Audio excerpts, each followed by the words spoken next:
जय जय रघुवीर समर्थ। बघा समर्थ म्हणतात की संसारात दुःखच आहे म्हटले समर्थ। बघा एक ताई होत्या आणि त्यांना संसाराचा खूप वैताग आला होत्या। म्हणजे बघा म्हटले समर्थ, सुरुवातीला आपल्याला संसार करायला खूप आनंद वाटतो, खूप उत्साह येतो, पण जसं आपण संसारामध्ये जुनं होऊ, जसं 5, 6, 7, 8 वर्ष होईल तर झाल्यानंतर मात्र आपल्याला खूप संसाराचा वैताग येतो। कारण मुलांची जबाबदारी असते, नवऱ्याची जबाबदारी असते, सासू सासऱ्यांची जबाबदारी असते आणि त्यामुळे त्या ताई खूप वैतागल्या होत्या। मुलांना डबा करून द्यायचं, त्यांना शाळेत सोडवायचं, शाळेतनं परत घरी आणायचं, परत क्लासला सोडायचं, परत क्लासहून घरी आणायचं, परत मिस्टरांना डबा करून द्यायचा, संध्याकाळचा स्वयंपाक, मग घरातलं धुणे भांडी, घरातली फरशी पुसायचं, घरातलं काही संपलं नाही संपलं ते बघायचं, पुन्हा सासू सासऱ्यांचं बघायचं, घरात कोण पाहुणे आले तर त्यांची सेवा करायची। त्यामुळे त्या ताई खूप पूर्णपणे वैतागून गेल्या होत्या। आणि एक दिवशी बघा त्यांनी असंच रागाने घर सोडलं आणि माहेर निघून गेल्या। आणि एक दिवशी त्या समर्थांना भेटायला समर्थांकडे गेल्या आणि बघा समर्थांना म्हणाल्या की मला संसाराचा खूप वैताग आलेला आहे आणि त्यामुळे मी संसार सोडून आता कायमची माहेरी राहण्यासाठी आलेला आहे। मला आता डोक्याला जास्त त्रास करून घ्यायचा नाही, आता मला शांत आणि उत्तमाचं जगायचं आहे। त्यावेळी समर्थही म्हणाले ठीक आहे, कारण समर्थांना माहिती होतं हिला राग आलेला आहे, त्यामुळे समर्थ तिला काहीच बोलले नाही। समर्थ म्हणाले तू एक काम कर, एका ठिकाणी मोठं शेतामध्ये आंब्याचं झाड आहे, त्या झाडाकडे जाऊन फक्त आंब्याच्या झाडाकडे बघत राहायचं थोडा वेळ। मग ठीक आहे म्हणाली समर्थ आणि ती त्या झाडाकडे गेली, आंब्याच्या झाडाकडे, आणि त्यावर त्या आंब्याच्या झाडावरती जवळजवळ 15 ते 20-25 पाकडं खेळत होती। इकडून तिकडं कोण आंबे खात होती, कोण एकमेकाला ढकलत होती, तर कोण एकमेकाला मारत होती आणि हा प्रकार माकडांचा चालू होता। त्यावेळेस त्या ताईंना खूप आनंद वाटू लागला आणि त्या जवळजवळ अर्धा तास ते माकडाचा खेळ बघत होते। कोण आंबे तर खात होते, कोण एकमेकावर आंबे तर मारत होते फेकून, कोण एकमेकाला ढकलत होतं, असं त्यांचा खेळ चालूच होता। कारण पूर्ण माकडांची फॅमिलीच त्या आंब्याच्या झाडावर आली होती, त्यांचे आई वडील, त्यांची मुलं, सगळं काही माकडांची फॅमिली पूर्ण आली होती। मग बराच वेळ निघून गेल्यानंतर त्या ताई परत समर्थांकडे गेल्या आणि समर्थांना म्हणाल्या की मी आता त्या झाडाकडे जाऊन आले, त्या झाडाचं निरीक्षणही केलं, आता पुढचं काय काम आहे ते मला तुम्ही सांगा। त्यावेळी समर्थ म्हणाले की त्या झाडावर तुला काय दिसलं? त्यावेळेस त्या ताई म्हणाल्या त्या झाडावर मला 15 ते 20 माकडं दिसली आणि ती खेळत होती, कोण आंबे खात होते तर कोण आंबे खाली टाकत होते, कोण इकडच्या फांदीवरून तिकडच्या फांदीवर करत होतं, तर कोण एकमेकाला मारत होतं।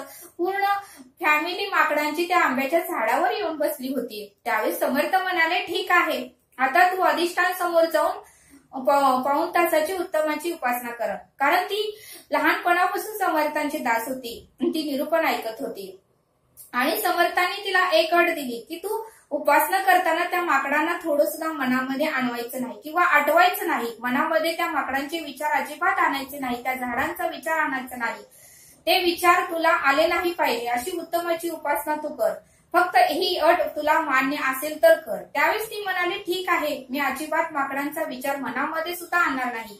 आणि तिने बघा पाऊण तासाची उत्तमाची उपासना केली आणि उपासना झाल्यानंतर परत समर्थांकडे आली आणि समर्थांना म्हणाली की माझी पाऊण तासाची उत्तमाची उपासना झाली आहे। त्यावेळेस समर्थ म्हणाले की मी तुला जी अट सांगितली आहे ती त्याप्रमाणे उपासना झाली का? त्यावेळेस बघा परब्रह्म ईश्वर त्याला सगळं काही माहिती असतं, कारण तो आपल्यामध्येच असतो।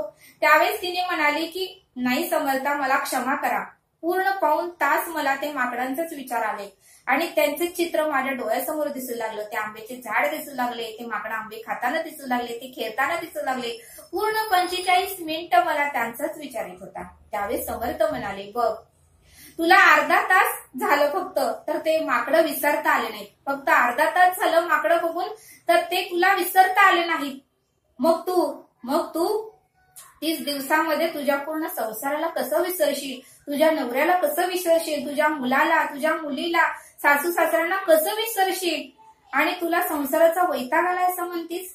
त्यावेळेस मात्र तिला तिच्या चुकीची जाणीव झाली आणि समर्थ म्हणाले अगं म्हटले, ज्यावेळेस तुझी एखादी मैत्रीण तिच्या मुलीला किंवा मुलाला शाळेत सोडवायला जाईल त्यावेळेस तुला तुझ्या मुलगा आणि मुलगी आठवेल, तुला वाटेल की मीही सासरी असले असते तर माझ्या मुलांना असंच शाळेला सोडवायला गेले असते।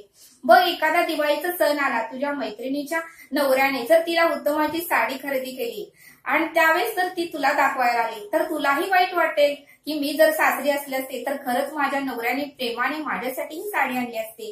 बघ, जर पूर्ण फॅमिली तुझ्या मैत्रिणीची एखाद्या ठिकाणी तीर्थयात्रेला किंवा एखाद्या ठिकाणी पर्यटनच्या स्थळी जर फिरायला गेले, तर त्यावेळेस तुलाही वाईट वाटेल की मी जर सासरे असले असते तर माझी 2 मुलं, माझा नवरा, माझे सासू सासरे असंच आपण फिरायला गेलो असतो, असं तुला आठवण होईल. बघ, त्यावेळेस तुला खूप दुःख, त्रास आणि वेदना होईल. त्यावेळेस समर्थाने तिला जाणीव करून दिली. समर्थ म्हणाले, अर्धा तास फक्त झालं तर तू त्या माकडांना आणि त्यांच्या फॅमिलीला, त्या झाडाला विसरू शकली नाही, तर तू 30 दिवसामध्ये तुझा पूर्ण संसार कसा विसरशील ग?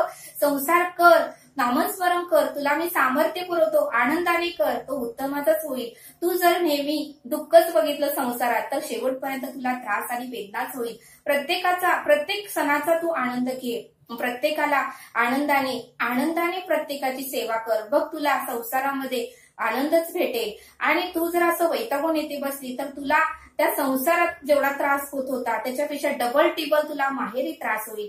तुला त्यांच्या आठवणीनेच तुला खूप त्रास होईल. त्यामुळे तू म्हणतेच ना आता वैतागले, पण पुन्हा मात्र तुला तुझ्या मुलांची आठवण येईल, मुलीची आठवण येईल, तुझ्या नवऱ्याची आठवण येईल, तुझ्या सासू सासऱ्यांची आठवण येईल. आणि एकही दिवस असा जाणार नाही की त्यांची आठवण आलीच नाही, असा एकही दिवस जाणार नाही. म्हणून मी तुला म्हणतोय की तू संसार हा आनंदाने कर, हा उत्तमाचाच होईल. माझं नाव घे, तुला ज्यावेळेस त्रास होईल त्यावेळेस तू माझं नामस्मरण कर, मी तुला सामर्थ्य पुरवतो, मी तुला शक्ती देतो. आणि त्यावेळेस मात्र तिला तिच्या चुकीची जाणीव झाली आणि त्या ताईंनी समर्थांची माफी मागितली आणि समर्थांचं दर्शनही घेतलं आणि समर्थांना म्हणाली की समर्था, मी दुसऱ्या दिवशी सासरी जाते आणि सर्वांची माफी मागते.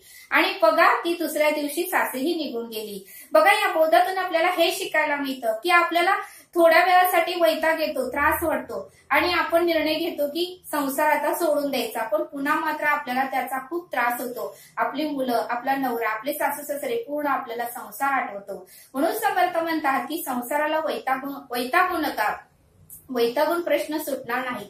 जे काही आपल्या समोर आहे ते आपल्याला एक्सेप्ट करता आलं पाहिजे आणि आनंदाने संसार करता आलं पाहिजे. आणि ज्यावेळेस त्रास होईल त्यावेळेस भगवंताचं नाव घेऊन आपल्याला तो आनंदाने संसार करता आलं पाहिजे, असं समर्थांनी आपल्याला इथे सांगितलं.